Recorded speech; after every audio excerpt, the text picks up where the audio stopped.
Hello friends, Manoj Kumar ji के JS study केंद्र के यूट्यूब चैनल फिर से आप लोग का स्वागत है। हम लोग श्वसन तंत्र देख रहे हैं। श्वसन तंत्र मतलब रेस्पिरेशन सिस्टम देख रहे हैं। इससे पहले एक वीडियो हम देख चुके हैं, क्योंकि आज बड़ा वाला बोर्ड का किसी कारण से उसका इस्तेमाल नहीं हो पाया है, इसे छोटा वाला बोर्ड पर ही देख रहे हैं। तो इससे आगे जितना तक कल देखे थे उससे आगे देखते हैं श्वसन तंत्र के बारे में। श्वसन तंत्र यानी रेस्पिरेशन सिस्टम इसको बोलते हैं। क्या है तो मनुष्य का प्रमुख श्वसन अंग कौन कौन है, मनुष्य का प्रमुख श्वसन अंग कौन कौन है उसके बारे में यहाँ दिया हुआ है। कौन कौन है? पहला है नासिका छिद्र जिसको नोस्ट्रिल कहा जाता है। दूसरा है नासिका कपाट जिसको वेस्टिब्यूल कहा जाता है। इसके बाद तीसरा है ऑल्फैक्टरी गांठ जिसे ऑल्फैक्टरी नोब कहते हैं। चौथा में ग्रसनी जिसे फायरिंग्स कहते हैं। पांचवा में स्वर यंत्र जिसे लैरिंग्स कहते हैं। छठा में ट्रैकिया चाहे उसी को वायुनाल कहते हैं, यानी ट्रैकिया को ट्रैकिया या उसी का दूसरा नाम वायुनाल जिसे विंड पाइप कहते हैं। इसके बाद सातवां में ब्रोंकाई जिसे ब्रोंकाई ही कहते हैं। आठवां में ब्रोंक्यूलस है जिसे ब्रोंक्यूलस ही कहा जाता है। और नौवां में फेफड़ा जिसे फुफ्फुस कहा जाता है, जिसे लंग्स भी कहा जाता है। फेफड़ा को ही फुफ्फुस कहा जाता है, फेफड़ा को ही लंग्स कहा जाता है।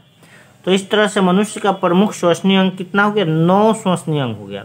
कौन कौन? नासिका छिद्र जिसे नोस्ट्रिल कहेंगे, नासिका कपाट जिसे वेस्टिब्यूल कहेंगे, ऑल्फैक्टरी गांठ जिसे ऑल्फैक्टरी नोब कहेंगे, ग्रसनी जिसे फायरिंग्स कहेंगे, स्वर यंत्र जिसे लैरिंग्स कहेंगे, ट्रैकिया या वायुनाल जिसे ट्रैकिया या विंड पाइप कहते हैं, ब्रोंकाई जिसे ब्रोंकाई ही कहेंगे, ब्रोंक्यूलस जिसे हम ब्रोंक्यूलस ही कहेंगे, फेफड़ा या फुफ्फुस जिसे हम लंग्स कहते हैं।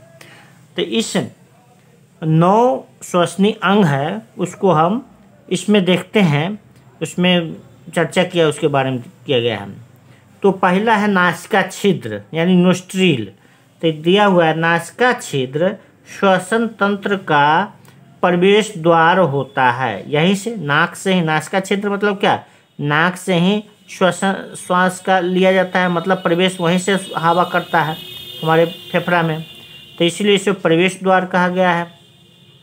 जिसके द्वारा हम लोग शरीर में वायुमंडलीय मिश्रित गैस पहुंचता है। हम लोग के शरीर में वायुमंडलीय मिश्रित गैस पहुंचता है। जिसे कल बताए थे कि जब हम लोग सांस लेते हैं वायुमंडल से जब हम लोग सांस लेते हैं तो उसमें सारा गैस, वायुमंडल में जितना गैस, सारा गैस सांस में जाता है।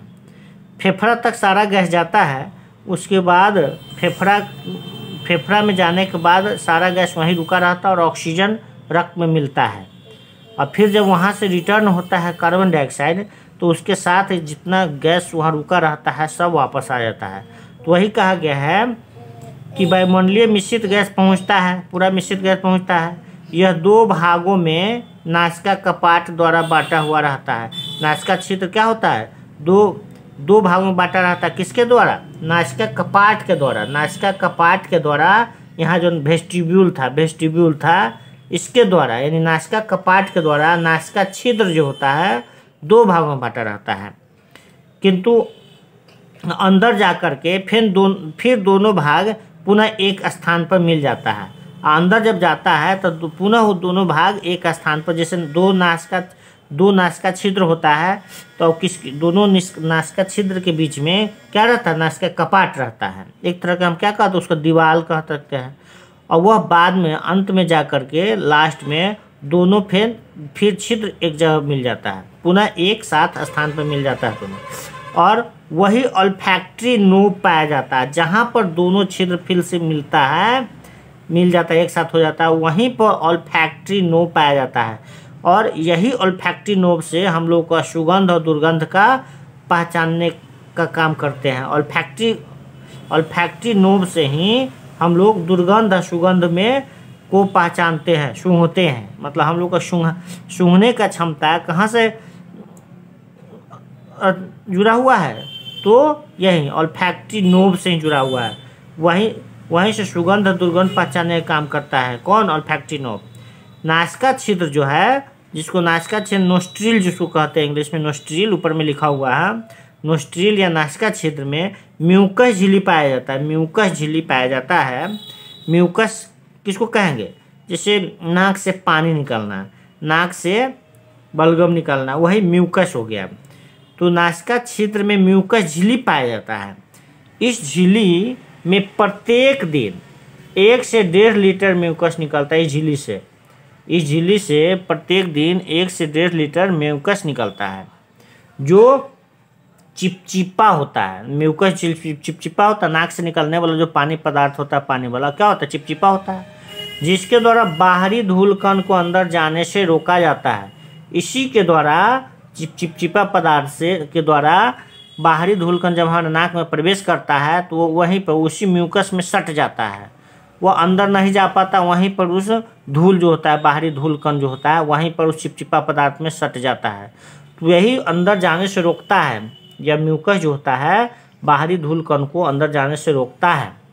नासिका छिद्र में बाल लगा रहता है, साथ में बाल भी लगा रहता है, और वह बाल भी धूल कण को रोकने का काम करता है। वो बाल भी धूल कण को रोकने का काम करता है। नाक का ऊपरी परत एवं नासिका कपाट उपास्थि का बना होता है। उपास्थि मतलब कार्टिलेज, उपास्थि का बना। नाक का ऊपरी, हम लोग जो नाक ऊपर का भाग देखते हैं मुलायम होता है, नरम होता है, तो क्या होता है? उपास्थि का और नासिका कपाट जो होता है, दीवार, दोनों नाक के छिद्र के बीच में जो दीवार होता है उसे कपाट कहते हैं। तो वो किस चीज़ का बना रहता है?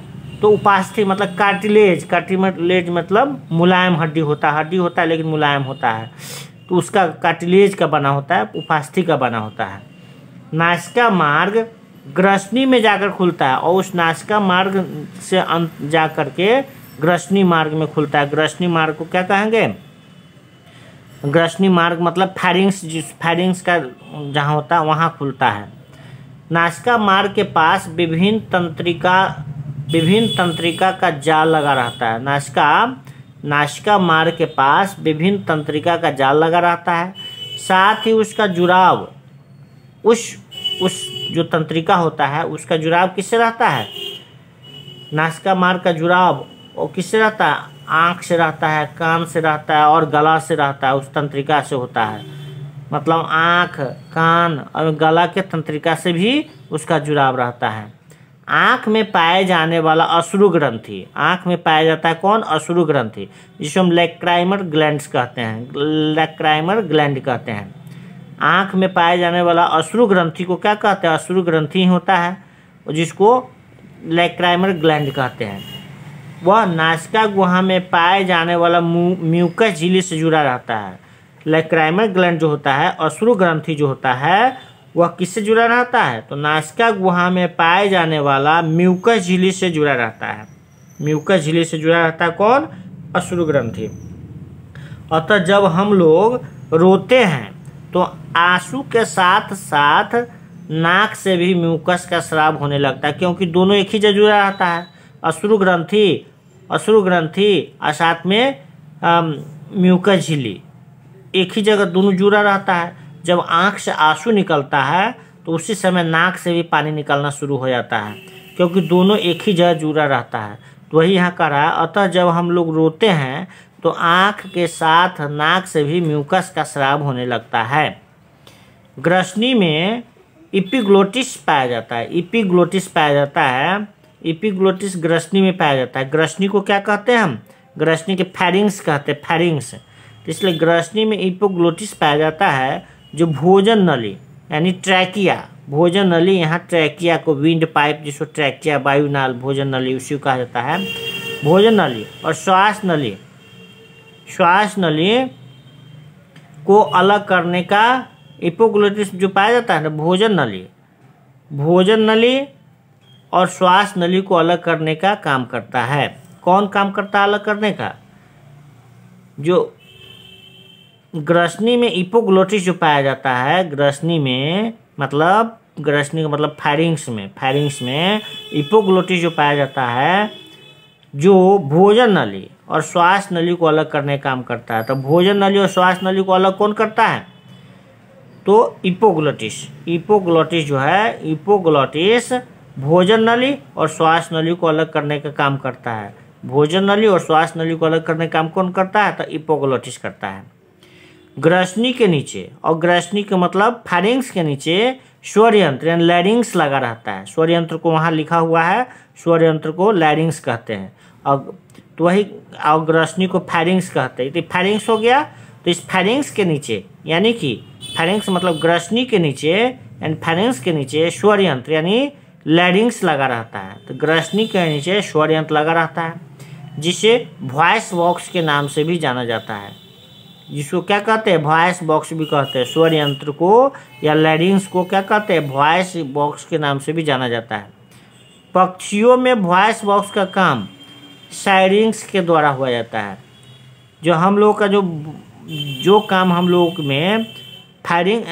में जो लैरिंग्स के द्वारा होता है, वही पक्षी में साइरिंग्स के द्वारा होता है। यानी वॉइस बॉक्स, हम लोग का वॉइस बॉक्स कौन है? लैरिंग्स है। हम लोग का वॉइस बॉक्स लैरिंग्स है, और पक्षी में वही वॉइस बॉक्स साइरिंग्स के द्वारा किया जाता है। स्वर यंत्र के आगे का भाग, स्वर यंत्र के आगे का भाग और उससे आगे तब जो जाते हैं, स्वर यंत्र से आगे मतलब किससे? स्वर यंत्र मतलब लैरिंग्स। लैरिंग्स से के आगे का भाग क्या कहलाता है? ट्रैकिया कहलाता है। ट्रैकिया हमारे गर्दन में होता है, गला में होता है, ट्रैकिया कहलाता है, जिसे वायु नाल या विंड पाइप के नाम से भी जाना जाता है। इस ट्रैकिया को क्या जानते हैं? यहाँ पर लिखा हुआ ट्रैकिया, जिसे वायु नाल या विंड पाइप के नाम से भी जाना जाता है। तो वही वायु नाल या विंड पाइप के नाम से भी जाना जाता है। स्वर यंत्र ग्रसनी तथा वायु नाल को जोड़ने का काम करता है। अब यहाँ ग्रसनी तथा वायु नाल को जोड़ने का काम कौन कर रहा है? स्वर यंत्र। यानी स्वर यंत्र का मतलब लैरिंग्स जो है, लैरिंग्स किसको जोड़ने का काम करता है? फैरिंग्स तथा विंड पाइप, जिसे ट्रैकिया कहते हैं। तो स्वर यंत्र ग्रसनी तथा वायु नाल को जोड़ने का काम करता है। वायु नाल के चारों ओर उपास्थि का एक परत पाया जाता है। वायु नाल के चारों ओर उपास्थि मतलब कार्टिलेज मतलब मुलायम हड्डी का एक परत पाया जाता है।